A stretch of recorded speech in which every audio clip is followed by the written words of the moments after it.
Well, the inflation numbers seem to be the hot topic right now. September figure down 15.98% from 16.01% in August.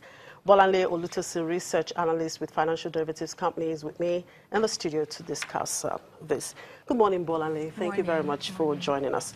Your inflation forecast, of course, seemed to have turned right this time.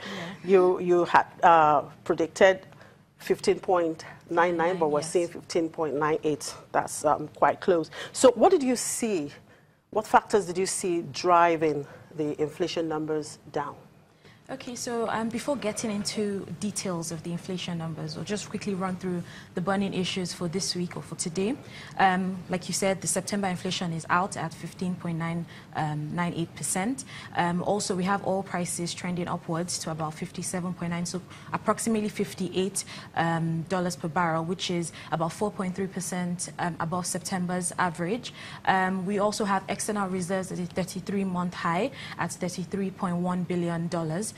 We also have the parallel market rates depreciated marginally to about 394 naira to the dollar. 364 naira to the dollar, and finally we have diesel price at stable at 200 naira per liter. So going back to the inflation numbers, yeah, we were within the margin of error. It was about 0.01% below the rates released. So headline inflation declined month on month. The rate of change also declined, the 8th consecutive decline monthly. We've also seen from the reports that food inflation actually increased from about 20.25 to 20.32%.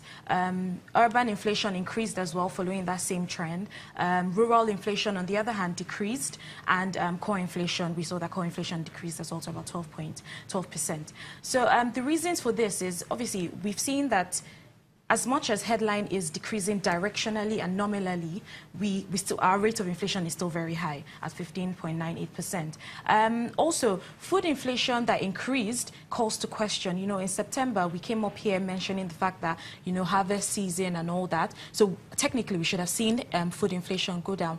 But what were the trends in September? We saw that money supply actually contracted by 11%. FAC disbursed was only, released by the end of September, so there wasn't enough liquidity in the market. But despite this, we still saw a marginal decline in inflation. And also, regarding the harvest season, we understand that obviously the harvest season has started, and we do expect that there's a time lag between when, there's more output and we see changes in prices. But on the other hand, it calls to question, it's like, we anticipate that there's this relationship between output and prices. If output increases, we should see a tapering down of prices. But prices haven't really changed that much. If not, they remain stable to the most fact. But what this calls to question is, what do we now expect for Q3 numbers, Q3 GDP numbers?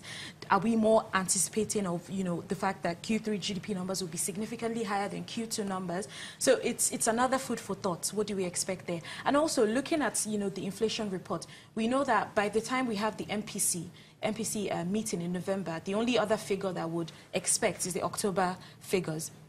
And when this calls the question, it's like, so what would MPC do? Would they actually ease, rates? Would they taking into account these inflation? Because Q3 GDP numbers would only be out after the MPC meeting. So these are the factors we see, and of course diesel prices, which factored into increased transportation costs, as well seen by the urban inflation index. All right, now this is the 8th consecutive month of decline.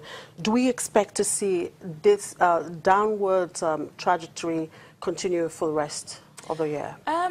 Well, technically, in October, inflation, from the beginning of October, we've seen diesel price at 200 naira per liter. So that already, shows that on the cost side, we do not expect to see any changes in prices. And also, looking forward from now, we know that for the Christmas season, most people start to shop for Christmas in November. And what that means is increased demand, which would also, boost prices. But we're hoping that output would somehow, from the harvest season, matches up to, the increased demand. And like I said earlier this year, we do expect that this Christmas should be much better than, last Christmas. So there should be more spending and at the same time more output. Producers will be incentivized to produce more. All right. Now, we have seen that We noticed quite a lot of rain this time around. So are we expected to have a bumper harvest, and perhaps are we expecting to see that have some kind of effect on the inflation figure going forward? Yes, definitely. Actually, with tubers, you know, the yam season, the yam festival, I think Onitsha is having theirs in the coming few weeks.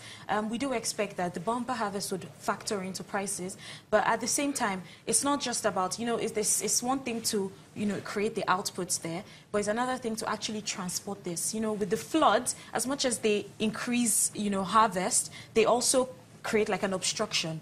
You know, you're fixing your cars, the roads are bad, you know, they're taking time to fix roads. As they fix them, they also, you know, it's getting worse. You know, they fix it, you find out in the next few weeks it's destroyed again and all that. So shipping or transporting these goods from wherever they are produced, most of them in the north, in the southeast, you know, Delta region and all that.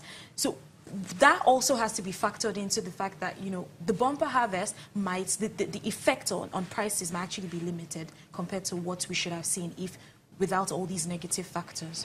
Now, when these numbers are, you know, released by the National Bureau of Statistics, or inflation numbers down, the figures very positive, and for the economic planners, oh, this is a good indicator. But then for the ordinary man out there on the street, it doesn't really mean anything to him, because he goes into the market, he's not seeing any difference. Yes, so like I said, the headline inflation is crucial to understand, you know, the definition. It's a year-on-year thing. So food prices now compared to, you know, the food prices last year, this time last year, have, you know, changed significantly. But when we compare month on month, the rate of change, you know, it's reduced, but the rate of change is still, you know, within the same, it's only moving marginally. So the ordinary man should only hope for, you know, the better, you know, the fact that as much as, you know, food prices are moving in this trajectory, they should expect that it should continue. Like Ghana, for example, they moved from an inflation rate of about 20%, and now they are at about 12%, which happened in a year. So that already shows you or gives you a signal that we should also be moving in that direction, despite the fact that, you know, our own, you know, system is different. You know, we are looking for investors. The Monetary Policy Committee, they're not looking to ease rates as much as we expect them to, because, you know, at the same time, they also need to bring money in, you know, attract most foreign investors within the country. All right, we just have one more MPC meeting before the end of the year. Yeah. And, of course, another October inflation figure is being expected.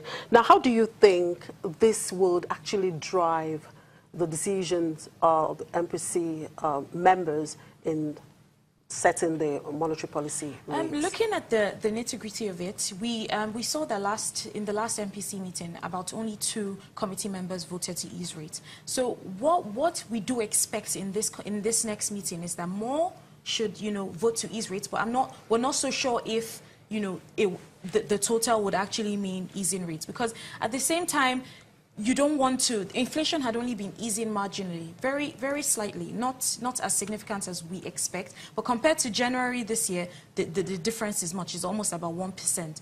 But, you know, they would factor into this if the fact that, okay, this Christmas season is coming as well. Do we expect that inflation will actually change its direction? So those are the kind of factors that they would be looking into, and that would determine whether they would ease rates. But as much as, you know, talking about whether they would ease or not, we do expect that more committee members will actually vote to ease rates. All right. Part of your burning economic issues on your slide there talked about price of palm oil going up. Yes. What's driving that? Well, from our research, we've understood that, you know, it's still the transportation cost feeding into, like, diesel price end of August was about 170 naira per litre. Now it's about 200, and we've attributed this to tight supply within the market. You know, most importers are actually importing less of diesel and maybe more of petrol. But, you know, we do understand that this price difference shouldn't be, you know, it shouldn't stay in the market for too long. We do expect to see a taper down of prices. All right, thank you very much for your time, Bolanle. Bolanle Olutosin is one of the research analysts with Financial Derivatives Company here in Lagos.